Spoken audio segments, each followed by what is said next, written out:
Trump cease fire ప్రకటన నేపథ్యంలో మరోసారి ఇరాన్ అణు కార్యక్రమం ప్రపంచ దృష్టిని ఆకర్షిస్తోంది.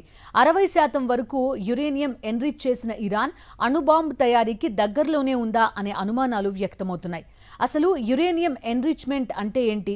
ప్రస్తుతం ఇరాన్ అణుబాంబు తయారు చేయడానికి ఎంత టైం పడుతుంది? Let's watch. యుద్ధ విరామం నేపథ్యంలో ఇరాన్ అణు కార్యక్రమం చుట్టూ అంతర్జాతీయ రాజకీయాలు మరింత వేడెక్కుతున్నాయి. అమెరికా అధ్యక్షుడు డొనాల్డ్ ట్రంప్ ఇరాన్తో కొత్త అణు ఒప్పందం కుదిరే అవకాశాలున్నాయని చెబుతున్నారు. ఇరాన్ యురేనియం ఎన్రిచ్మెంట్ ను పూర్తిగా ఆపాలంటూ అమెరికా డిమాండ్ చేస్తోంది. కానీ ఇరాన్ మాత్రం తమ అణు కార్యక్రమం విద్యుత్ ఉత్పత్తి కోసం మాత్రమేనని చెబుతోంది. అయితే వాస్తవం మాత్రం వేరేలా ఉంది. అమెరికా నిఘా వర్గాల లెక్కల ప్రకారం విద్యుత్ ఉత్పత్తి చేయాలంటే 3 నుంచి 5% యురేనియం ఎన్రిచ్మెంట్ సరిపోతుంది. కానీ అణుబాంబు తయారీకి 90% యురేనియం శుద్ధి చేయడం అవసరం. మూలకాల్లో యురేనియానికి చాలా ప్రత్యేకతలున్నాయి. ఇది ఒక భారమైన లోహం. ఇది అణు రియాక్టర్లలో ఇంధనంగా, అణు ఆయుధాల్లో కీలక పదార్థంగా ఉపయోగిస్తారు. ప్రపంచంలో చాలా తక్కువ దేశాల్లో యురేనియం ఉత్పత్తి జరుగుతోంది. యురేనియం ఉత్పత్తి చేస్తున్న దేశాల్లో Kazakhstan, Canada, Australia, Namibia, Uzbekistan ముందు వరుసలో ఉన్నాయి. భూమిలో ఉన్న యురేనియాన్ని తవ్వి దానిని వివిధ రసాయన ప్రక్రియల ద్వారా మార్చి yellow cake, green salt, uranium hexafluoride gas గా తయారు చేస్తారు. ఇదే గ్యాస్ ను సెంట్రిఫ్యూజ్ యంత్రాల్లో తిప్పి U-235 అనే ముఖ్యమైన యురేనియం ఐసోటోప్ ను వేరు చేస్తారు. యురేనియం ఎన్రిచ్మెంట్ లో కీలకమైన దశలను ఓసారి పరిశీలిస్తే 3 నుంచి 5% శుద్ధి చేసిన యురేనియం ను విద్యుత్ ఉత్పత్తికి ఉపయోగిస్తారు. 20% పైగా శుద్ధి చేసిన యురేనియం ను ఎన్రిచ్డ్ యురేనియం అంటారు. 90% పైగా శుద్ధి చేసిన యురేనియం ను అణుబాంబు స్థాయిగా గుర్తిస్తారు. ప్రస్తుతం ఇరాన్ 60% వరకు ఎన్రిచ్ చేసిన యురేనియాన్ని కలిగి ఉంది.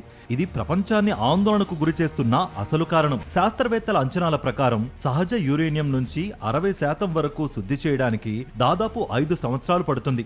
కానీ 60% నుంచి 90% వరకు శుద్ధి చేయడానికి కేవలం 4 నుంచి 5 వారాలే సరిపోతాయి. అంటే ఇరాన్ ఇప్పటికే అత్యంత కీలక దశలో ఉందని నిపుణులు చెబుతున్నారు.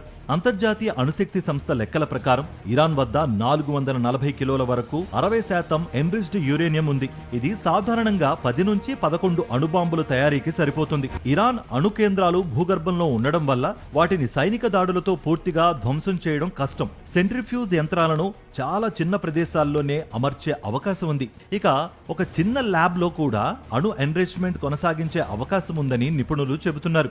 ఇరాన్ వద్ద ఇప్పటికే అణుబాంబు తయారు చేసే టెక్నాలజీతో పాటు మిసైల్ సామర్థ్యం కూడా ఉండడంతో అణుబాంబు తయారీపై ప్రపంచవ్యాప్తంగా తీవ్ర ఆందోళన వ్యక్తమవుతోంది. 1968లో వచ్చిన NPT ఒప్పందం ప్రకారం శాంతి ప్రయోజనాల కోసం యురేనియం వినియోగానికి అనుమతి ఉంది. కానీ ఆయుధాల తయారీకి మాత్రం అనుమతి లేదు. ఇరాన్ 2015లో JCPOA ఒప్పందం కింద ఎన్రిచ్మెంట్ ను 3.67% పరిమితం చేసింది. కానీ 2018లో అమెరికా బయటకు రావడంతో ఇరాన్ మళ్లీ ఎన్రిచ్మెంట్ పెంచింది.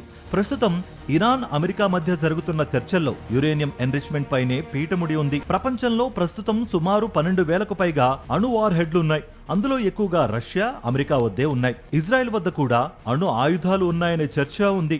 అణు ఆయుధాలను స్వచ్ఛందంగా వదిలేసిన ఏకైక దేశం దక్షిణాఫ్రికా. రాబోయే రోజుల్లో ఇరాన్ అణు కార్యక్రమం ప్రపంచ భద్రతకు సవాల్గా మారుతుందా, లేక చర్చలతో ఈ సమస్యకు పరిష్కారం దొరుకుతుందా అన్నది రాబోయే రోజుల్లో తేలనుంది.